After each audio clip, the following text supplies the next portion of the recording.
आज मैं आपको बहुत ही सरल शब्दों में आर्थराइटिस यानी कि गठिया के बारे में समझाना चाहूँगा। So arthritis in its most basic form is inflammation of the joints. इसी को अगर हम हिंदी में बोलें तो हर जोड़ को हम गांठ बोलते हैं और इसके किसी भी दर्द को गठिया बोला जाएगा। What does arthritis do?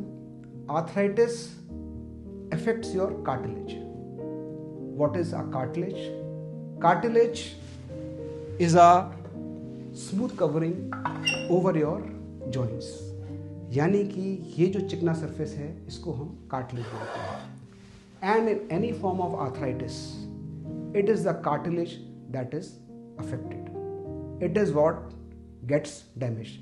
जैसे हमारे ऊपर खाल है और अगर खाल में कोई कट नहीं है, इसको हम छुएंगे तो कोई दर्द नहीं होगा, लेकिन अगर इसी खाल में खरोंच लग जाए और हम इसको टच करें तो दर्द करेगी। ऐसे ही आर्थराइटिस में आपका जो कार्टिलेज है उसका डैमेज हो जाता है, उसमें खरोंच आ जाती है और जब भी हम मूवमेंट करते हैं उसमें पेन होने लगता है।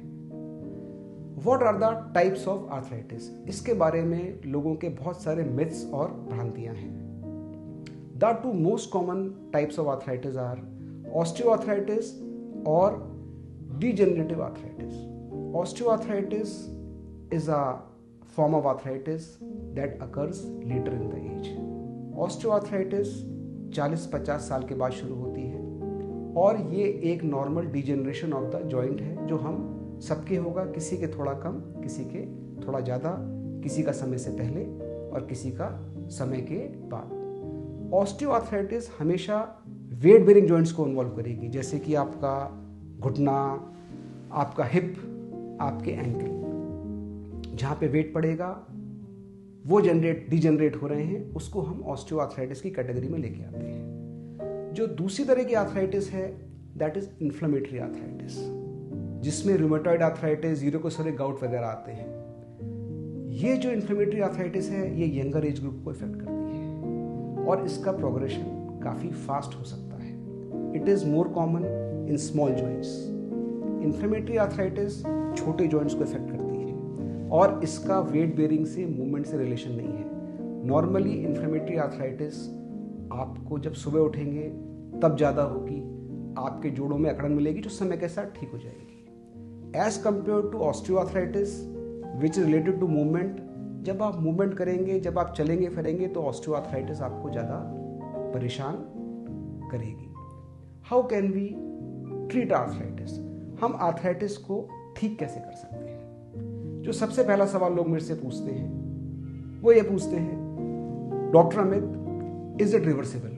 जो हमारा जोड़ खराब हो गया है, जो हमारे जोड़ का कार्टिलेज घिस गया है, क्या वो वापस आ सकता है? द बैड न्यूज इज ऐसी कोई दवा आज तक नहीं बनी जो आपके डिजेनरेटेड कार्टिलेज को, जो आपकी झिल्ली, चिकनाई, जो भी आप कहते हैं, एक बार वो डैमेज हो गई तो उसको नया कर सके। जो भी मेडिसिन हैं, जो भी नॉन ऑपरेटिव ट्रीटमेंट्स हैं, नॉन ऑपरेटिव मतलब कि रिप्लेसमेंट के अलावा, चाहे वो फिजियोथेरेपी हो, चाहे वो मेडिसिन हों, चाहे वो इंजेक्शंस हों, वो सब आपके जोड़ के घिसने को कम तो कर सकती हैं बट उसको रिवर्स नहीं कर सकती। Having said that, that does not mean that arthritis किसी तरह का कैंसर है जो आपको हो गया तो आपके लिए जानलेवा सिद्ध हो जाएगा। Arthritis can be very well managed with conservative treatments and most of the patients of arthritis won't need a replacement like this. Most of the patients of arthritis can lead a normal life with lifestyle modifications, with anti-inflammatories, with physiotherapy. The most important factor is lifestyle modification.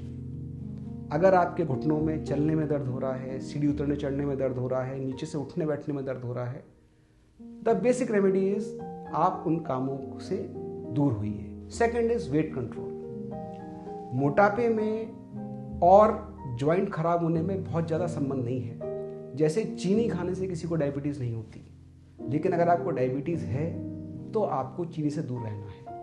ऐसे ही excessive wait से arthritis normally शुरू नहीं होती, लेकिन अगर आपका जोड़ खराब हो गया है और आपका वेट बढ़ रहा है तो वो आपके जोड़ को और खराब कर देगा। Even 1 kg of extra weight is equivalent to 4 kgs और नी। यानी कि अगर आपका 4 किलो भी एक्स्ट्रा वेट हो गया तो आप मान के चलिए कि जोड़ पे आपने 16 किलो ओवरलोडिंग कर दी, और अगर आपने 1 किलो भी कम कर लिया तो जोड़ से आपने 4 किलो हटा लिया।